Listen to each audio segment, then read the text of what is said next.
get the title or interest registered in the register document of title, because as we know, when we learned Land Law 1 last time, under the torrent system, the registration is everything. Registration is everything. So if you have actually signed a contract, paid the full purchase price, and even take the vacant possession of the property, meaning you stay in the house, but if you do not register your name in the grant or in the title, the house or the property legally is not belong to you yet. So it is a must for the documents or the instrument of dealings to be registered. So we are going to look at what is presentation and what is registration, and what are the requirements to make it valid. So in the process of sale and purchase transaction, if there are 3 lawyers, vendor solicitor, purchaser solicitor, and bank solicitor, the presentation of the documents will be done by the end financier solicitor, because they are at the last person who will actually receive all the documents, because they are the party who actually prepared the charge documents.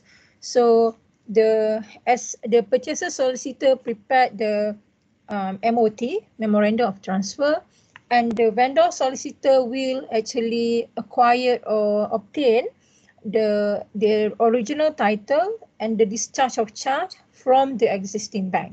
So all these documents must be forwarded to the bank solicitor. So in order to enable this bank solicitor to actually present the discharge of charge, actually to free the property from the previous encumbrances, so now the vendor can actually freely or can transfer the property free from encumbrances to this new purchaser. So then we can register the memorandum of transfer.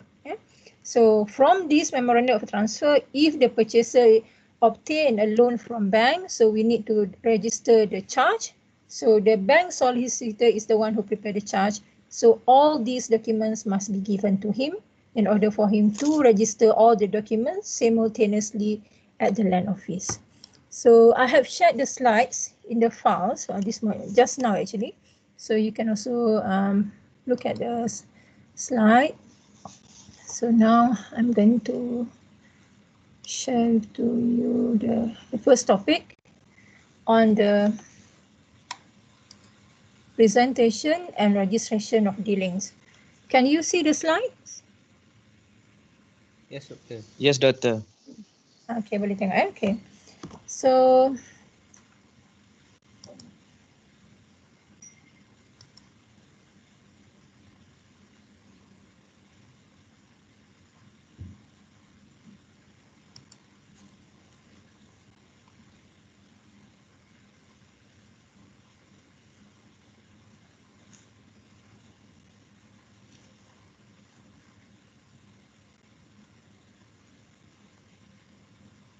buat sikit. Atau tak perlu buat slideshow pun tak apa kot.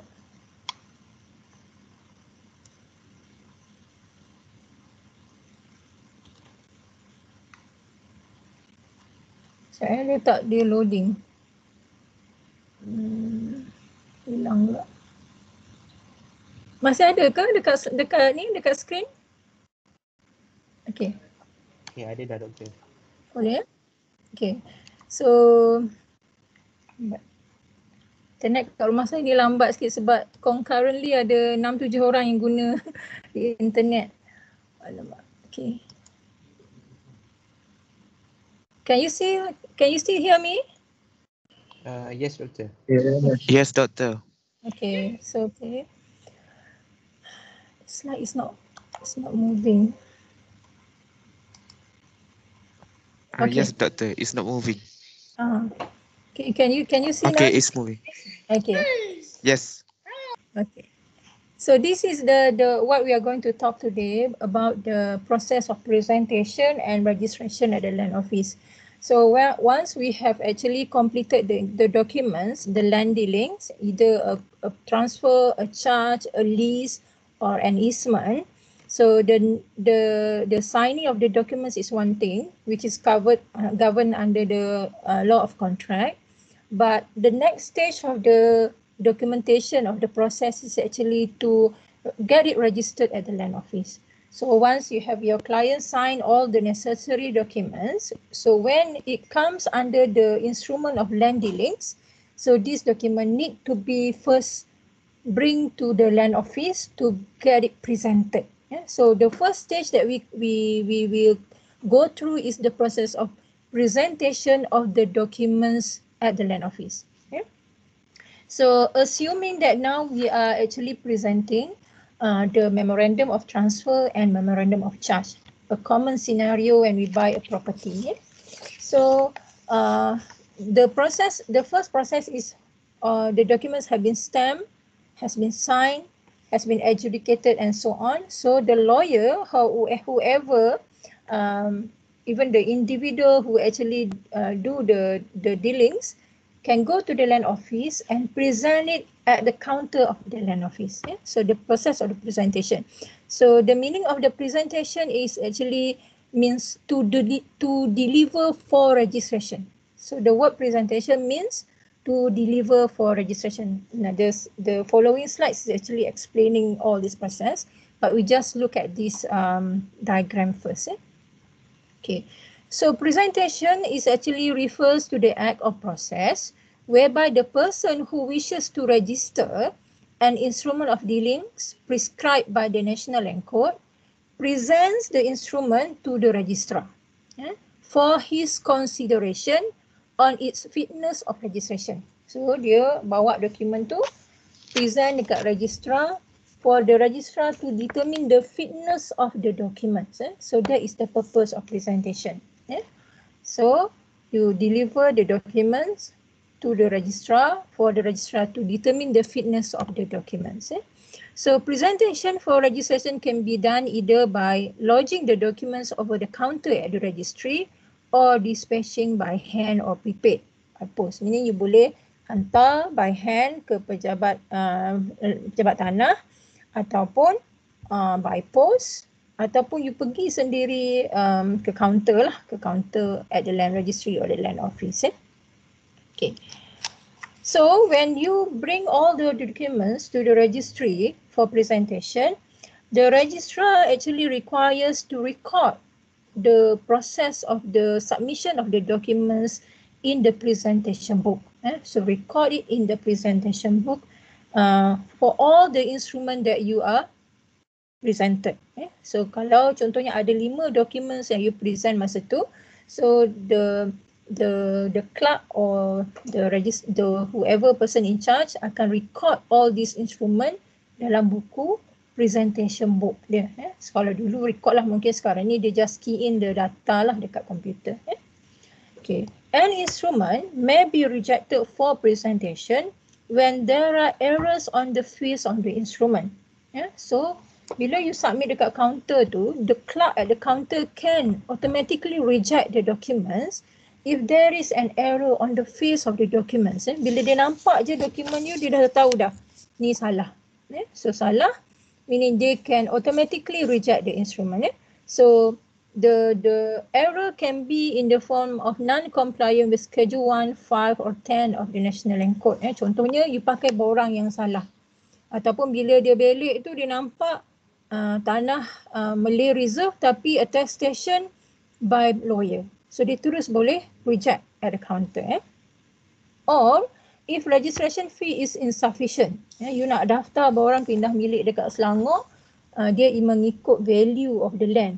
Tapi you berfahaman bahawa sama macam pejabat tanah yang lain, dia ada standard rate, MOT RM100. So you bayar RM100 at the counter. So the counter can reject if they found it the registration fee is insufficient, unless you can top up the money lah on the spot. So this is what happened during the presentation of the documents at the land office. Okay, so far okay, clear? Clear, Doctor. Clear, madam. Okay. Madam. Okay, so the documents enclosed during the presentation, so there must be a registration fees. So kalau let's say you ada kelewatan in the process of registration. Berapa lama dokumen daripada tarikh stamping untuk kita register dekat Land Office? Berapa lama dia masa yang dibenarkan?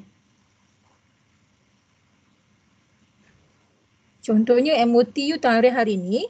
So you ada berapa lama untuk daftarkan this MOT dekat pejabat tanah? 3 bulan doktor. Yeah, 3 months 3 months.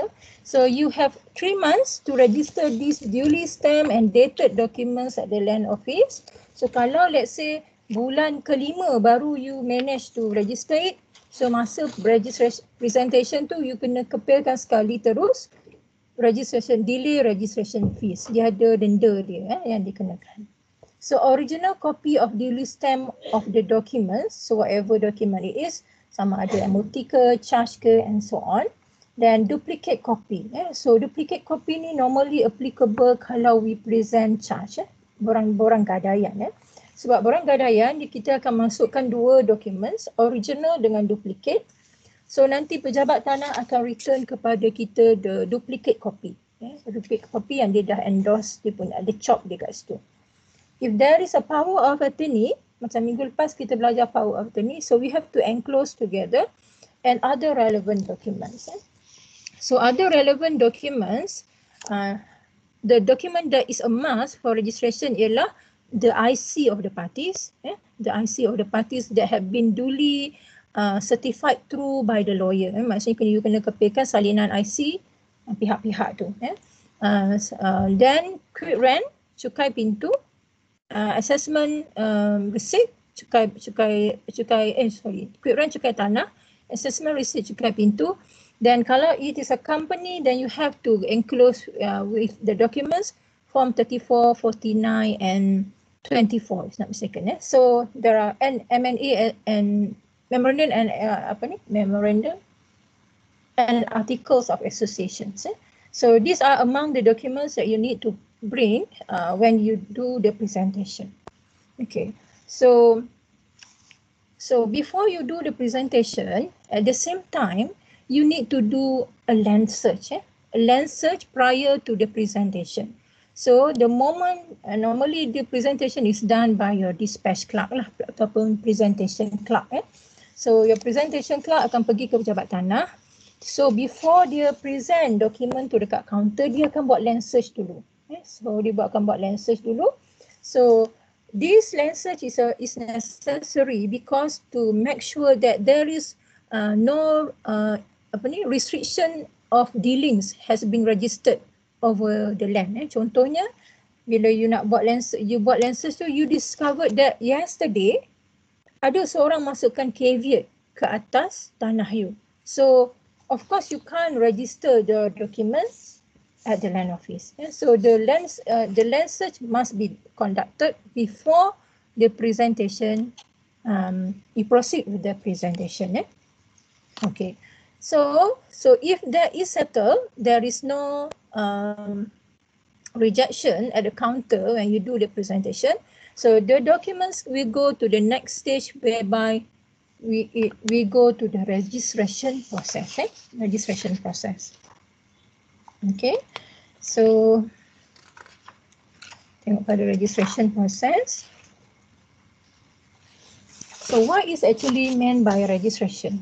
So what is meant by registration? Tadi kita dah go through satu stage, presentation dulu. Perserahan dokumen di pejabat tanah untuk menentukan bahawa dokumen tu fit for registration or not.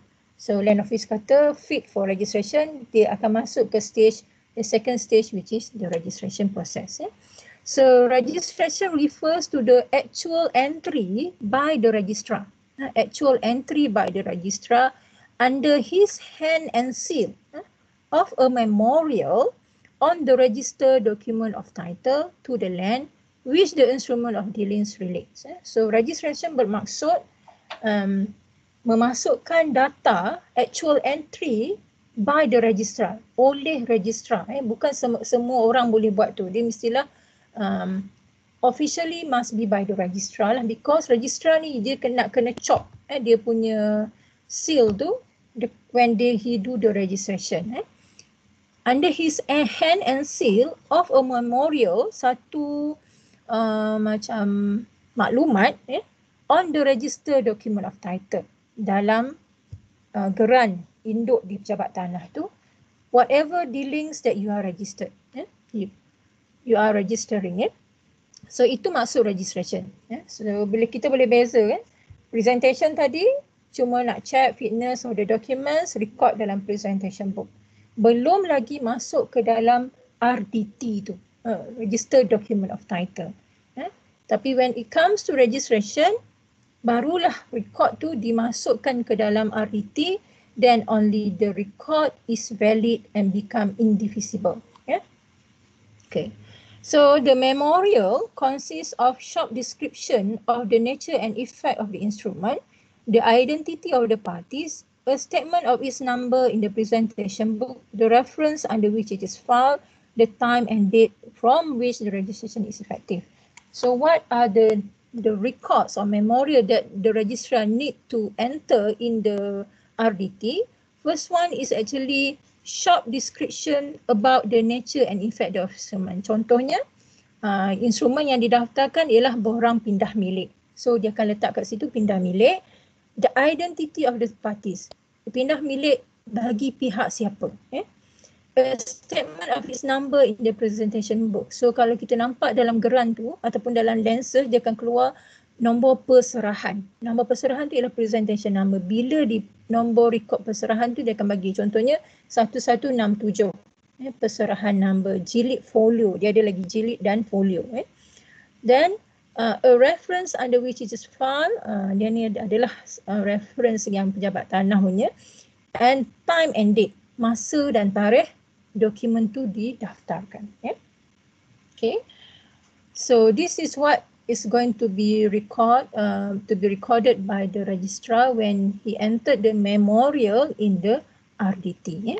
So how do we determine whether the document is fit for registration? First, it must use prescribed instrument. Meaning kalau dealings itu ialah transfer, of course dia guna borang 14A. Jangan tiba-tiba diguna borang 14B pula.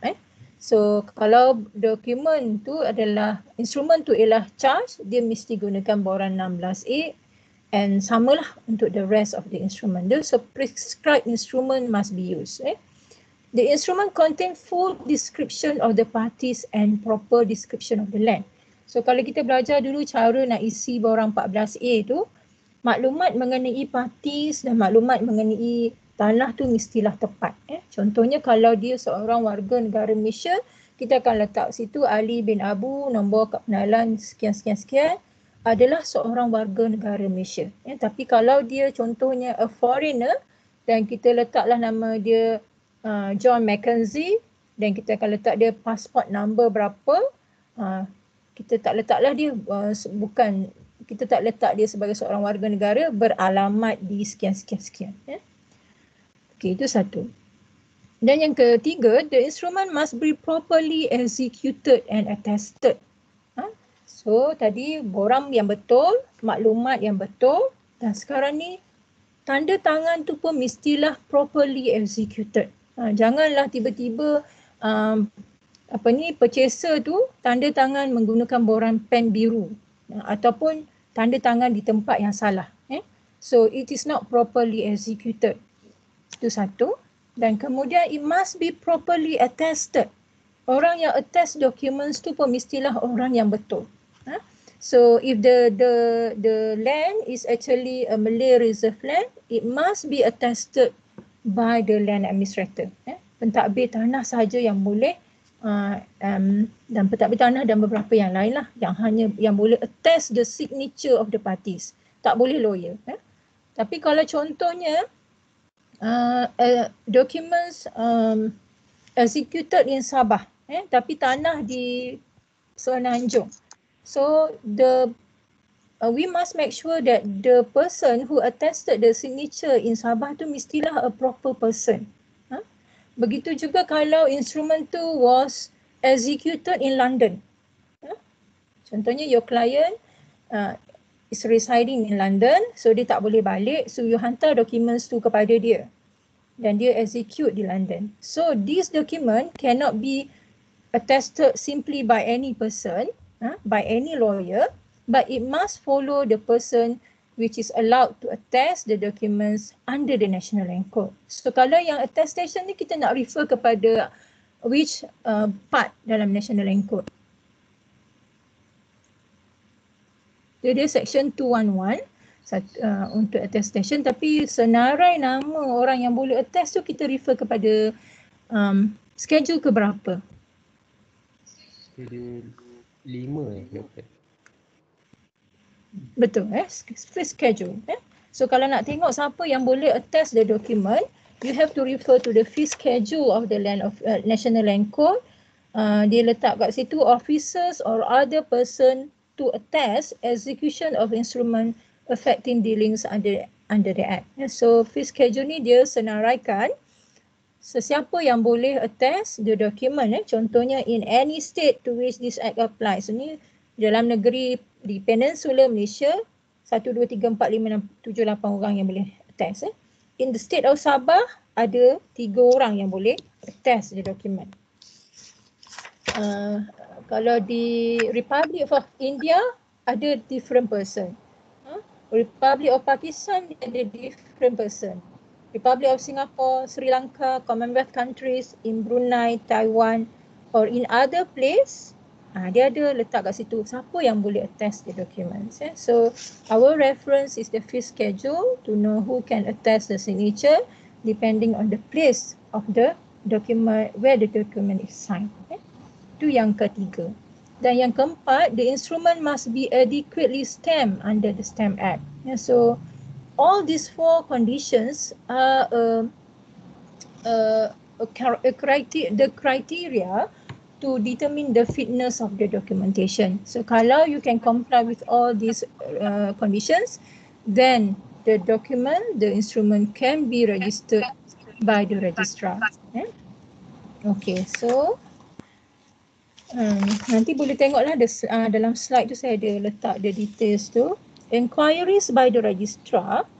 So when the registrar want to record the dealings in the register, the registrar may make such inquiries and require the production of such evidence, oral or documentary, as he may consider necessary or desirable for the purpose of determining the fitness of any instrument of registration. So ini under section 302.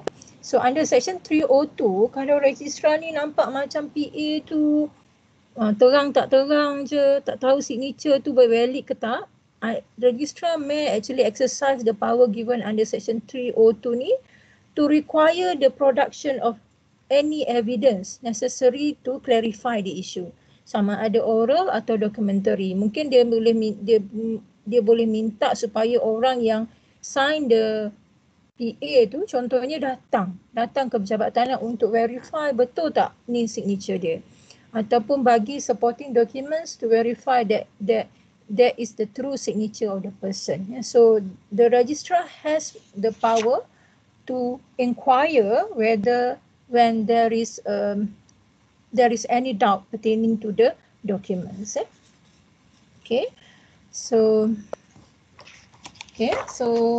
next one, suspension and rejection. So the registrar at the stage of registration has the power to suspend the document, gantung dokumen tu, ataupun outright reject the document. Boleh juga dia reject the documents.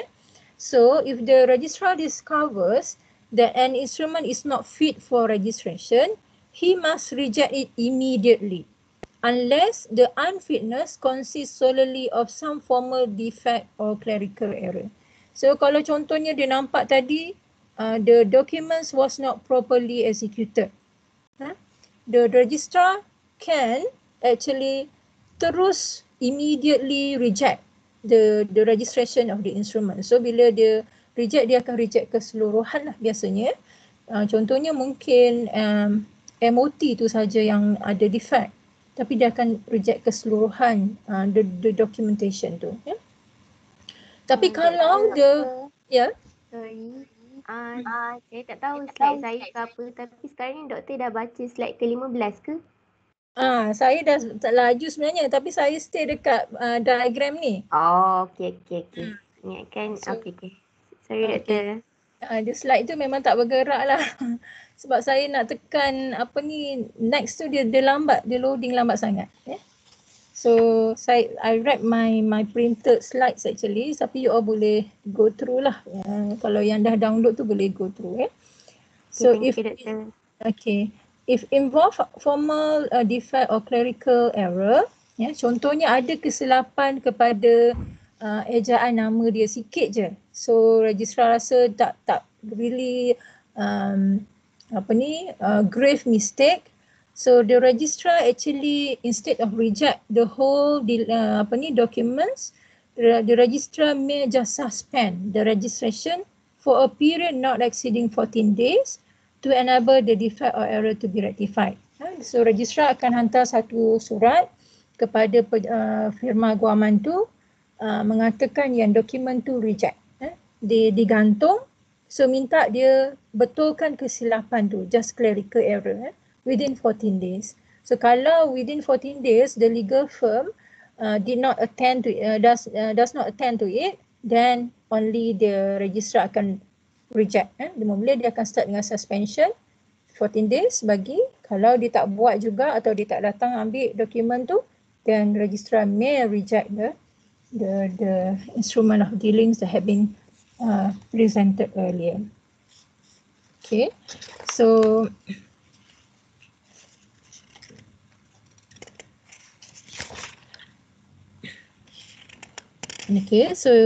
saya pergi dengan cepat. Effective date of presentation or effective date of registration of instrument of dealing is on the date of presentation. So the effective date of the registration of instrument of dealing is on the date of presentation. Contohnya presentation ialah hari ni, hari Khamis. Tapi registrar because of the workload and the process, dia register dalam record dia tu, dia maknanya the act of registration tu berlaku seminggu selepas tu. Minggu depan baru dia recordkan. Tapi the effective date of the registration akan diambil daripada tarikh presentation which is today. So dia tak akan kira tarikh bila registrar tu record. Sometimes kalau tiba-tiba registrar tu bercuti 2 minggu. Lepas 2 minggu baru dia balik cuti, baru dia nak record. So of course the effective date to play is a very important is very important in determining the priorities of transaction. Jadi dia akan ambil mengikut tarikh presentation. So itu yang penting yang kita perlu tahulah dalam proses presentation and registration. Okay, saya nak patah balik sikit kepada kalau you all dah boleh download slides tu. Saya tak nak tekan tu sebab dia lambat sangat, dia loading nanti. Saya nak cuma highlight on searches. Searches prior to presentation. So kalau kat sini dalam slide saya ni saya ada mention the title register, presentation book and the caveat book. So there are 3 types of searches dekat pejabat tanah. Satunya ialah the title register. Dalam buku besar tu, buku RDT tu. Itu satu. Yang kedua, kita juga boleh buat search dekat presentation book. Yang tadi, registrar record the presentation of the documents dekat presentation book. So itu pun kita boleh buat search. Kita panggil presentation search. Dan satu lagi ialah caveat book. Buku caveat. Sampai ini ialah kalau zaman dululah sebab semua record ni dia buat secara manual last time. Sekarang ni mungkin all computerized, cuma you boleh request lah nak buat search for the presentation book atau caveat ataupun search on caveat. Sebab kadang-kadang masa kita present our documents, memang kita buat dan search ke atas RDT tu. Tapi mungkin yang tadi, the registration of the documents tu belum lagi direcordkan. So that's why presentation search tu kadang-kadang very important. Walaupun jarang kita buat lah sebenarnya. Kalau my firm dulu, selalunya kita akan buat lens search on the RDT saja. Kecuali memang ada keperluan untuk buat search on presentation book dengan caveat book. Ada setengah bank mungkin dia request for that. Tapi yang paling penting ialah the lens search in the register document of title book, dalam title register tu. Okay. So, last time kita dah discuss juga berkenaan dengan what is the difference between private land search and official land search. Ada dua jenis land searches. Satunya kita panggil carian persendirian, private land search. Yang keduanya kita panggil dia official search, carian rasmi. So private land search ni is under section 384 of National Land Code. Official search ialah di bawah section 385 of National Land Code. Okay, the private search is conducted by inspecting any register of title, presentation book or correction notebook, any instrument of dealings or application presented or met in the custody of the registrar. But nowadays, because of the computerized system, it does not make any much difference. Cuma bayaran dia je yang berbeza. Kalau land search tu dia lebih, private search tu dia lebih murah. If not mistaken, kalau private search dalam RM10. Tapi kalau you nak carian rasmi, land search, official search tu, you kena bayar RM30. Of course, official search ni registrar akan chop dekat search tu, mengatakan it is an official search. It is more comprehensive. The registrar has to provide the applicant a certificate of search under his hand and seal. Tu boleh tengok dalam slide yang saya itulah. So, in discussing the effect of official search or private search, we can look at the case of pendaftar hak milik Pejabat Pendaftaran Wilayah Persekutuan Kuala Lumpur dan Poh Yang Hong. Kita pun dah belajar kes ni dulu. This is pertaining to a land fraud at KL Land Office. Land fraud at KL Land Office, whereby this person bought a property from this vendor and they have actually come to the very last stage of the process. Ini dah sampai ke presentation of the documents dekat pejabat tanah. Then only they discovered the presentation was rejected by the land office, and only then they discovered that actually there are two owners actually own the land. Satu keping tanah yang sama dimiliki oleh dua orang yang berbeza. Satunya ialah tanah ni dimiliki oleh this guy, the Chinese guy who is actually selling this land to this plaintiff, Poh Yang Hong ni. But when they discovered later on, actually tanah ni juga owned by one Malay guy by the name of Muhammad Noor. So Muhammad Noor also have a title over this land. And in fact, he is the, kalau tak silap, dia occupies the land juga. So the purchaser actually is suing the Pejabat Tanah Kuala Lumpur because when they do land search at the early stage of the preparing of the sale and purchase agreement, the land search does not indicate anything. Dia cuma tunjuk yang tanah tu dimiliki oleh this Chinese guy. Tak ada any other indication. So they are suing the land office by saying that your record, the land office record is inaccurate, which actually have caused this plaintiff to suffer a loss. So banyaklah dia saman pejabat tanah Kuala Lumpur ni for 4 million plus if not mistaken.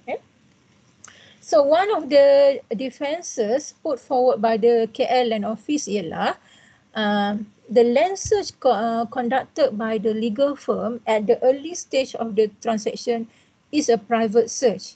So private search, dia kata itu carian persendirian.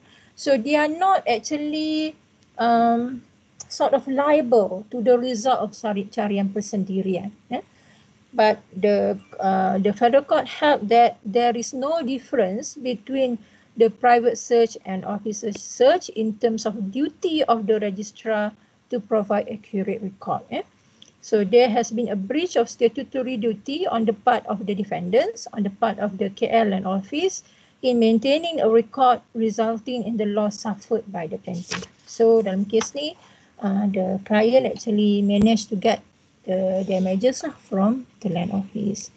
I think untuk Then kalau under 386, lastly, any person of any alienated land or any share of interest therein who suffer loss or damage by reason of any error or omission from any certificate of search shall be entitled to such compensation as may be agreed or determined in accordance with the provision of section 434. So dalam National Land Code memang dia ada specific provision mengatakan section 386, kalau if anyone suffer any loss because of the error or omission di dalam land search, any certificate of search, they are entitled to compensation. I think that's all for the first topic on registration and presentation and registration. Any question? Ada soalan?